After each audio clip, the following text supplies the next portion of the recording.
बिस्मिल्लाहिर्रहमानिर्रहीम। अस्सलाम वालेकुम डियर स्टूडेंट्स, मैं हूं मोहम्मद वाजिद, आपका बायो टीचर।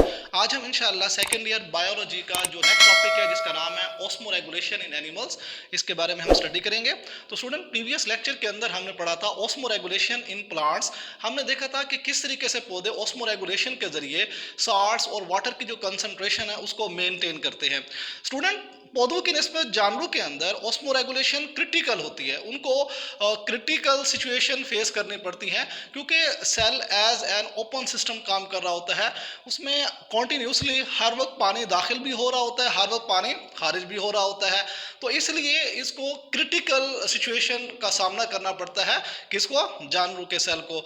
तो स्टूडेंट, अगर ऑस्मो रेगुलेशन इन एनिमल्स को हम बेस बनाए तो इस लिहाज से दो किस्म के हमारे पास जानवर होते हैं। एक होते हैं ऑस्मो कन्फर्मर्स और दूसरे होते हैं ऑस्मो रेगुलेटर्स। अब हम ये देखना चाहते हैं कि ऑस्मो कन्फर्मर्स कौन से होते हैं और ऑस्मो रेगुलेटर्स कौन से होते हैं। तो स्टूडेंट, पहले हम देखते हैं ऑस्मो कन्फर्मर्स के बारे में। स्टूडेंट, याद रखें, इनका इंटरनल जो इन्वायरमेंट होता है वो आइसोटोनिक होता है, ठीक है ना। आइसोटोनिक आपने खुद पढ़ा है कि अंदरूनी जो माहौल होता है, इंटरनल जो इन्वायरमेंट होता है, और जो एक्सटर्नल इन्वायरमेंट होता है उसके जिस्म के बैरूनी जो माहौल होता है वो इक्वल होते हैं, ठीक है। इसका मतलब ये हुआ कि इनको इंटरनल इन्वायरमेंट को एडजस्ट करने की ज़रूरत नहीं होती। मतलब बाहर वाला इन्वायरमेंट जैसे चेंज हुआ, इन्होंने अपना इंटरनल इन्वायरमेंट बाहर वाले एक्सटर्नल इन्वायरमेंट के इक्वल कर लिया, ठीक। अगर फर्ज कर लेते हैं, मैं कहता हूं कि वाटर कंसंट्रेशन बॉडी के बाहर ज़्यादा हुई तो ये अपने जिस्म के अंदर भी इंटरनल लिहाज से वाटर की कंसंट्रेशन ज़्यादा कर देंगे। अगर सॉल्ट्स की कंसंट्रेशन बाहर कम हो गई है, ये अपने अंदर सॉल्ट्स की कंसंट्रेशन को कम कर देंगे। तो इसका मतलब ये हुआ इनको कोई एडजस्टमेंट करने की ज़रूरत नहीं होती। ये माहौल के साथ, एक्सटर्नल इन्वायरमेंट के साथ इक्वल होते हैं, उसके साथ मेंटेन करते हैं, उसके चेंज होने से फिर ये चेंज होते हैं। मतलब इनको एडजस्ट करने की ज़रूरत नहीं पड़ती। तो स्टूडेंट, हम देखते हैं यहाँ पर, देखिए, इंटरनल फ्लूइड्स कहते हैं कि जो इंटरनल फ्लूइड की कंसंट्रेशन होती है इंटरनल इन्वायरमेंट के अंदर, जो वाटर और सॉल्ट्स की कंसंट्रेशन होती है, इज केप्ट आइसोटोनिक। वो कहते हैं कि अंदरूनी जो माहौल है इसका, उसमें वाटर और सॉल्ट्स को क्या रखते हैं? आइसोटोनिक रखते हैं, मतलब माहौल के साथ इक्वल रखते हैं। माहौल में एक चीज़ की कंसंट्रेशन बढ़ी है तो ये भी उसी निस्बत से हो जाती है, अगर कम हुई है ये कम कर देंगे। मतलब इनको कोई एडजस्टमेंट की ज़रूरत नहीं है। जिस तरीके से हम लोग एडजस्ट करते हैं कि हमारे अंदर वाटर लेवल ज़्यादा होने लगता है तो हमारे जो किडनीज है डाइल्यूट यूरिन पैदा करते हैं, जिससे जो इसको एक्सक्रीट कर देते हैं, मतलब जो एक्स्ट्रा वाटर होता है उसको बॉडी से निकाल देते हैं। लेकिन ये ऐसा नहीं करते, ये माहौल के साथ अपने आप को रखते हैं, इक्वल रखते हैं। तो स्टूडेंट देखें ज़रा, कहते हैं टू द इन्वायरमेंट, यानी कि माहौल के साथ अपनी कंसंट्रेशन जो है किसकी? वाटर और सॉल्ट्स की कंसंट्रेशन, उसको आइसोटोनिक रखेंगे, इक्वल रखेंगे, ठीक। स्टूडेंट, आगे देखिए, do not need to adjust internal osmotic state actively. कहते हैं कि इनको फोर्स लगाकर एक्टिव ट्रांसपोर्ट के जरिए या किसी तरीके से इनको बाहर से, अगर अंदर इनका पानी की ये यूं नहीं, खुदा ना खास्ता कमी हो गई है तो बाहर से एक्टिव ट्रांसपोर्ट के जरिए पानी अंदर ले आएंगे, नहीं, ऐसा कुछ नहीं होता इनके अंदर। मतलब बाहर जैसा माहौल है, बाहर जैसे वाटर की क्वांटिटी है, ये अपने इंटरनल इन्वायरमेंट के अंदर भी उतनी क्वांटिटी मेंटेन रखेंगे। तो इनको इंटरनल इन्वायरमेंट की को एडजस्ट करने की जरूरत नहीं पड़ती जिस तरह हम लोग एडजस्ट करते हैं। तो स्टूडेंट, यहाँ पर देख लें, कहता है do not need to adjust, इनको एडजस्ट करने की जरूरत नहीं होती। क्या?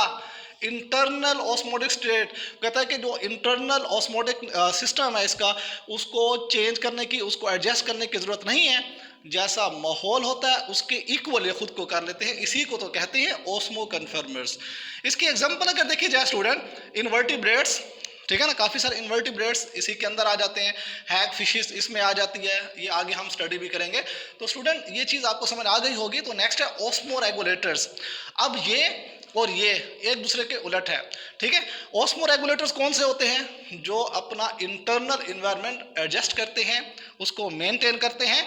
अगर बाहर वाटर और सॉल्ट्स लेवल बढ़ रहा है कम हो रहा है, ये अपनी बॉडी के मुताबिक मेंटेन करेंगे। अगर बॉडी के मुताबिक जो वाटर चाहिए उससे ज़्यादा हो चुका है तो ये क्या करेंगे, इसके अंदर सिस्टम है, अल्लाह ताला ने सिस्टम बनाया है, जिस तरह किडनीज का सिस्टम है, तो ये किडनीज डाइल्यूट यूरिन पैदा करके उसको एक्सक्रीट कर देंगे, बाहर निकाल देंगे। अगर 60 से ज़्यादा हो चुके हैं तो उसको भी एक्सक्रीट करवाएंगे।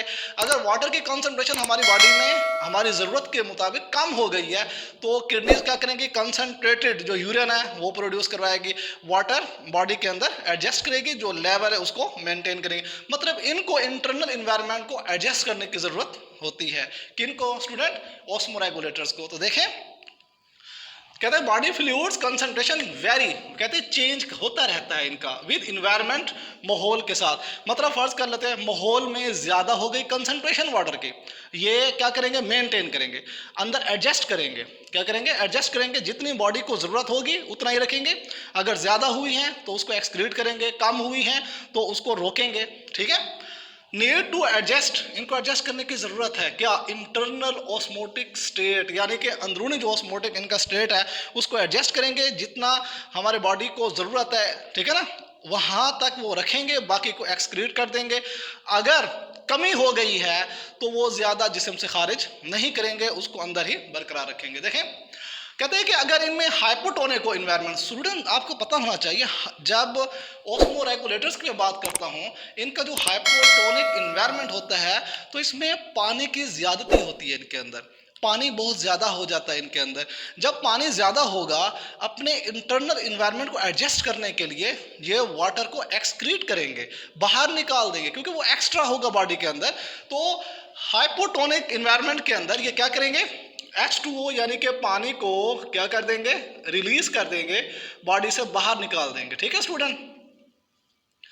अच्छा स्टूडेंट, जब आता है हाइपरटोनिक इन्वायरमेंट, तो हाइपरटोनिक इन्वायरमेंट में सेल के अंदर से जो पानी होता है उसकी कमी हो जाती है, साल्ट्स की कंसंट्रेशन इनके अंदर ज़्यादा हो जाती है।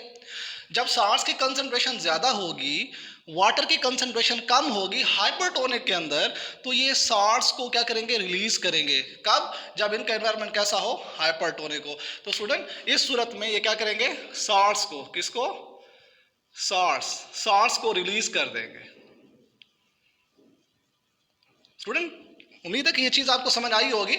इसमें जो एग्जांपल्स आती है, वर्टिब्रेट्स आते हैं, उसमें क्या थे, इनवर्टिब्रेट्स थे, इसमें क्या आ जाते हैं, वर्टिब्रेट्स आ जाते हैं।